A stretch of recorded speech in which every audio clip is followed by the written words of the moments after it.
નમસ્કાર વિદ્યાર્થી મિત્રો, સ્વાગત છે તમારી પોતાની યુટ્યુબ ચેનલની અંદર. આજે આપણે ધોરણ 11 વિષય ગુજરાતી અને પાઠ 1 નું સ્વાધ્યાય આપણે જોવાના છે. પાઠનું નામ છે નાવિક વળતો બોલ્યો. એનો સ્વાધ્યાય આપણે આજે સોલ્વ કરવાના છે. તો જોઈએ, આપણે પ્રશ્ન નંબર 1 થી શરૂઆત કરીએ. પ્રશ્ન નંબર 1 છે, નીચેના પ્રશ્નોના એક વાક્યમાં ઉત્તર આપો. પ્રશ્ન નંબર 1 છે, નાવિક કોને નાવમાં બેસાડવાની સંમતિ આપે છે? માફ કરજો. તો નાવિક છે લક્ષ્મણ અને સીતાજીને નાવમાં બેસાડવાની સંમતિ આપે છે. સંમતિ એટલે મંજૂરી આપે છે. નાવિક અગાઉ કઈ બાબતના મહિમા વિશે સાંભળ્યું છે? નાવિકે.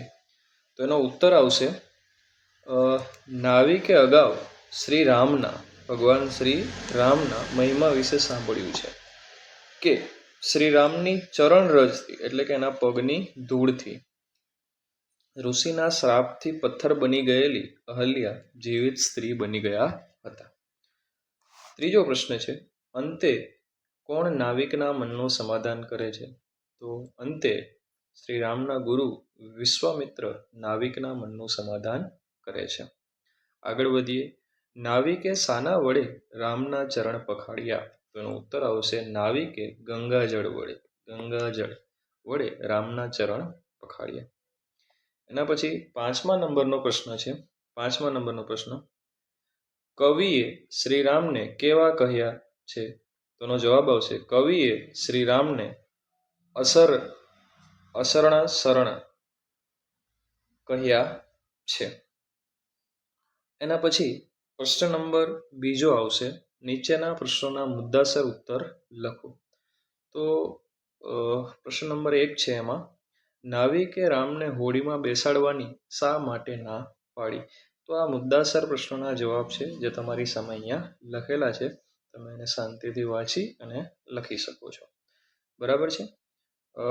એના પછી છે, નાવિકે શો એટલે એને શું તકલીફ, શું વાંધો ઉઠાવ્યો એને, એમ આપણી સાદી ભાષામાં. તો એનો ઉત્તર છે, નાવિકે વાંધો ઉઠાવ્યો કે તે શ્રીરામને પોતાની હોડીમાં નહીં બેસાડે.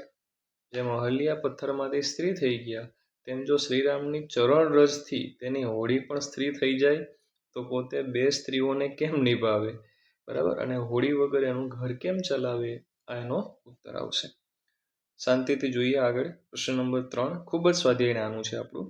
નાવિકની મૂંઝવણનો વિશ્વામિત્ર શું ઉપાય સૂચવે છે? તો વિશ્વામિત્ર એનો ઉપાય સૂચવે છે કે નાવિકની મૂંઝવણ દૂર કરવા વિશ્વામિત્ર તેને ગંગા નદીના જળથી શ્રીરામના ચરણ ધોવાનું સૂચવે છે. અને પછી આગળ સમજાવે છે કે વિશ્વામિત્ર કહે છે કે ચરણ રજ દૂર થઈ જશે તો પછી શ્રીરામની ચરણ રજના સ્પર્શથી પથ્થરમાંથી ફરી સ્ત્રી બની ગયેલા અહલ્યાની જેમ નાવિકને તેની હોડી પણ સ્ત્રી બની જવાનો ડર દૂર થઈ જશે. બરાબર. ચાલો, ચોથો પ્રશ્ન છે, નાવિકે રામના પગ કેમ પખાડ્યા? બરાબર. તો પગ પખાડ્યાનો મતલબ પગ ધોવો થાય. તો આપણે હમણાં ચર્ચા કરી ગયા એ મુજબ એનો ઉત્તર છે.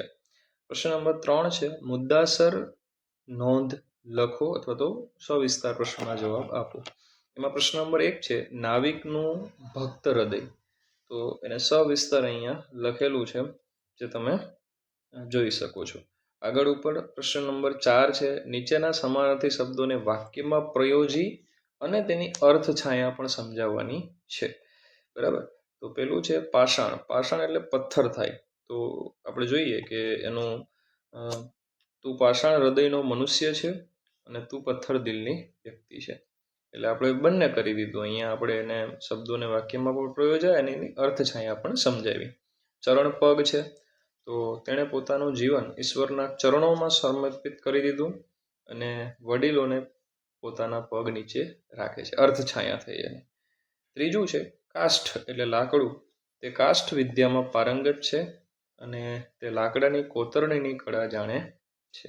અને અંતે જળ એટલે કે પાણી. ગંગાજળ સૌથી પવિત્ર જળ મનાય છે અને નદીનું પાણી પીવા લાયક હોય છે. તો બસ અહીંયા આપણું સ્વાધ્યાય પૂર્ણ થાય છે. આ રીતે આપણે ધોરણ 11 વિષય ગુજરાતીના પાઠ 1 નો સ્વાધ્યાય આપણે અહીંયા સોલ્વ કરી દીધું છે. આવી જ રીતે આપણે અગાઉના આવનારા બધા જ ચેપ્ટર્સના વિડીયોમાં બધા જ ચેપ્ટર્સના સોલ્યુશન એક પછી એક લાવતા રહીશું અને તમારે પણ એની સાથે જોડાયેલું રહેવાનું છે. તમારા મિત્રોને પણ આ વિડીયો શેર કરવાના છે.